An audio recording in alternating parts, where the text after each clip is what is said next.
eenyu akka ishee ajjeesu dursitee beekteetti.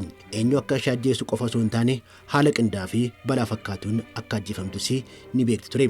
Kan an ajjeesan balaa konkolaataatiin mataa kooratti miidhaa gahuunidha jechuunis guyyaa du'a isheetiin duratti barreessitee turte.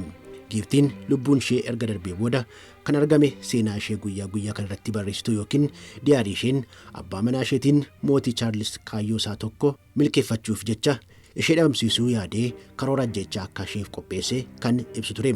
Wanti ajaa'ibsiisaa fi nama naasisu qabiyyeen galmee ishee yookiin diyaarii ishee kun ishee ajjeesuuf ta'ee jedhee itti yaaduun ajjechaa kun firiiniin konkolaataa akka waan hojjechuu dideetti taasisuun kan karoorfamee fi balaan kunis mataa ishee irratti miidhaan gaheen lubbuun ishee darbeera jechisiisuun ajjeesuuf kan kaayyeffame ture.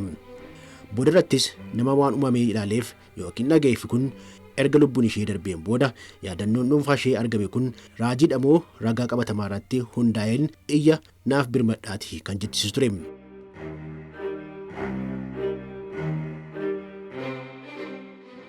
Seenaa guutuu kana Mashaalaqyaa Tube Afaan Oromoo irraa ni argattu.